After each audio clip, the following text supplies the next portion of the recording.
Hello, नमस्कार दोस्तों, कैसे हैं आप सब। आशा करती हूँ आप सब अच्छे ही होंगे। आज मैं आप लोगों के लिए एक ऐसे पिता की कहानी लेकर आई हूँ जिसने अपने जीवन में अपने बच्चों की खुशी के अलावा कुछ नहीं चाहा। तो शुरू करते हैं आज की स्टोरी। रागिनी अपने पिता की लाडली बेटी है। उसके पिता शिवनाथ जी एक सरकारी अधिकारी हैं। शिवनाथ जी के दो बेटे और एक बेटी है। बेटी का नाम रागिनी है। रागिनी थोड़ी बड़ी हुई तब से ही रागिनी के पिता ने एक कमरे में उसके लिए थोड़ा थोड़ा करके सामान इकट्ठा करना शुरू कर दिया था। उनकी पत्नी उनका अक्सर मजाक उड़ाया करती, बोलती, ये आप अभी से क्यों इकट्ठा करने लगे, अभी तो बेटी कॉलेज में आई है।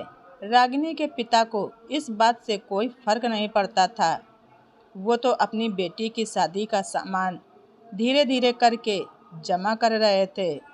शिवनाथ जी का मानना था, जीवन का क्या भरोसा, कब सांस साथ छोड़ जाए। बेटी की शादी में कोई कसर नहीं छोड़ने देना चाहते थे। उनकी पत्नी उनकी इस बात से कभी कभी बहुत ही ज़्यादा नाराज हो जाती थी। रागिनी की कॉलेज की पढ़ाई पूरी होने वाली थी। रागिनी के पिता ने लखनऊ के एक परिवार में उसका रिश्ता तय कर दिया। लड़का मोहित डॉक्टर बनने की तैयारी कर रहा था। रागिनी के पिता बड़े खुश थे और जल्द से जल्द रागिनी के हाथ पीले कर देना चाहते थे।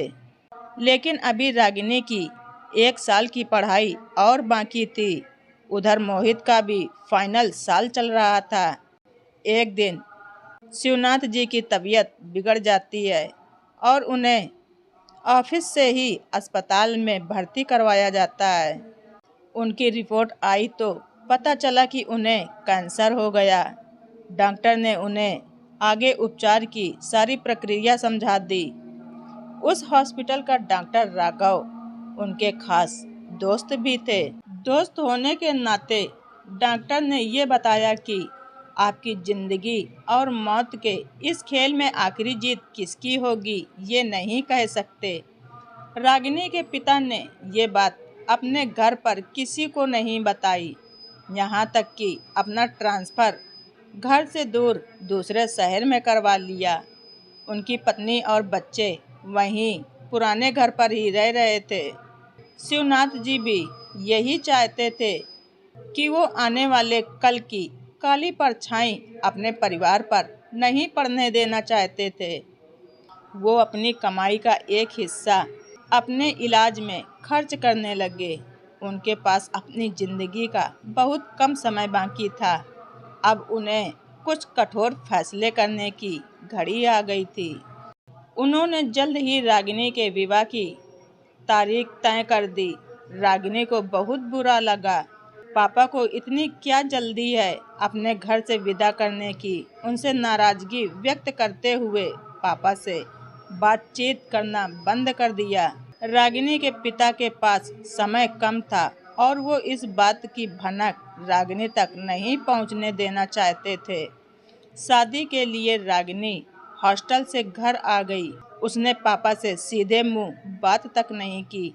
रागिनी के पापा उसकी नाराज़गी की वजह समझते थे, लेकिन उन्होंने कुछ नहीं कहा, बस मुस्कुराते हुए शादी की तैयारियों में लगे रहे। 4 दिन शादी के कार्यक्रम में उन्होंने एक बार भी चैन से बैठकर सांस नहीं ली। शादी में कोई कसर न रहे इस बात का खास ख्याल रखा। रागिनी को खूब दान दहेज के साथ विदा किया।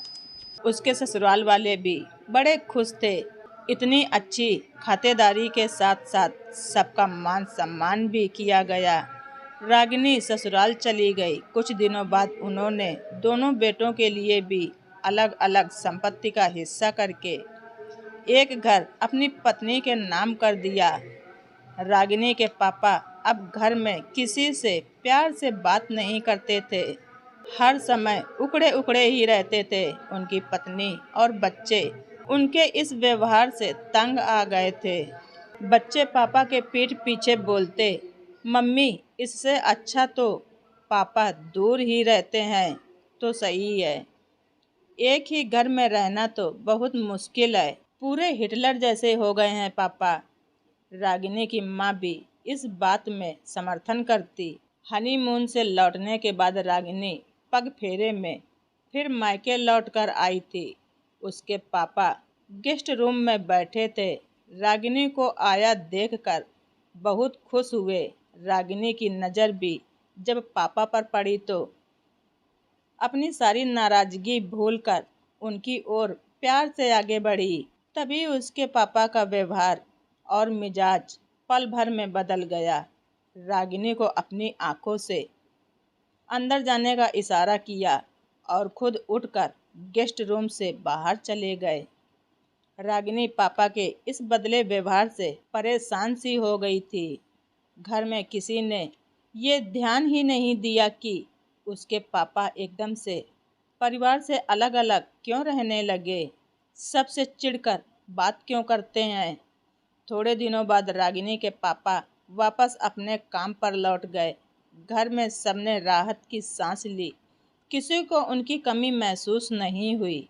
समय के साथ रागिनी के पापा ने अपनी बीमारी के आगे मजबूर होकर वो एक बार फिर हॉस्पिटल के बिस्तर पर आ गए। डॉक्टर ने विश्वनाथ से कहा, अब घर वालों को बुला लेना चाहिए। रागिनी के पापा ने डॉक्टर से कहा, मेरी एक आखिरी इच्छा है राघव, आप मेरी बीमारी के बारे में मेरे परिवार से कुछ नहीं कहेंगे, मेरे मरने के बाद भी नहीं।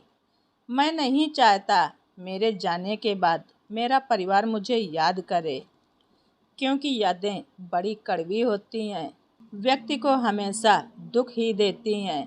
जब मुझे मालूम है मैं ठीक नहीं हो सकता तो इस गम का असर मैं अपने परिवार पर नहीं पड़ने देना चाहता। मैंने उनके लिए इतना तो कर ही दिया है कि इस जन्म में उनको मेरे बिना भी किसी चीज़ की कोई कमी नहीं होगी। राघव एक डॉक्टर होने के साथ साथ विश्वनाथ के अच्छे दोस्त भी हैं। उनकी भावनाओं को समझते थे। उन्होंने उनसे वादा किया कि वो ऐसा ही करेंगे। रागिनी के पिता का आखिरी दिन करीब आ गया था। आज उनकी सांसें धीमी होती जा रही थीं। डॉक्टर राघव ने घर पर सूचना देना उचित समझा। घर से सब लोग आ गए। रागिनी अपने पति मोहित के साथ आ गई थी। सबने पहली बार पापा को इतना कमज़ोर और बीमार देख रहे थे। वो समझ ही नहीं पा रहे थे इन्हें हुआ क्या है।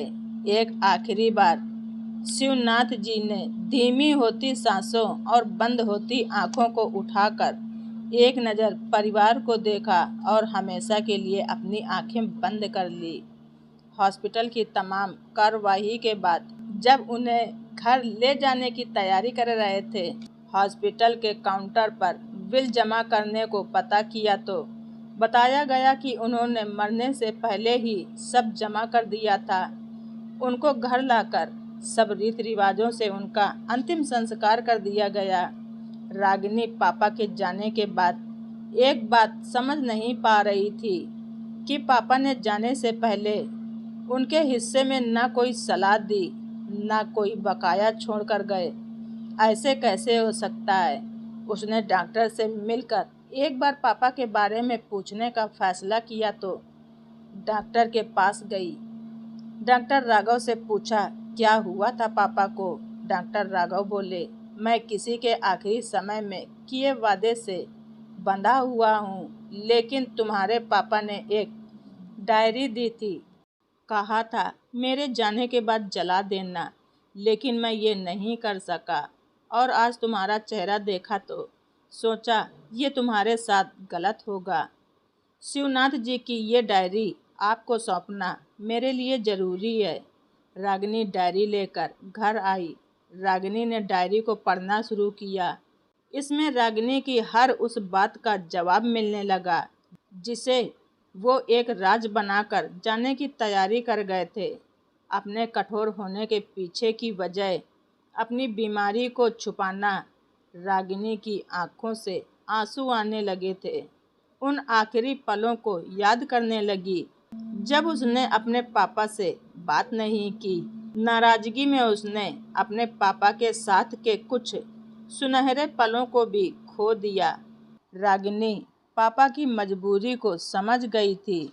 ये सच है, एक पापा के कितने रूप होते हैं। वो अपने सुख दुख की परवाह किए बिना अपने बच्चों के लिए क्या कुछ नहीं करते।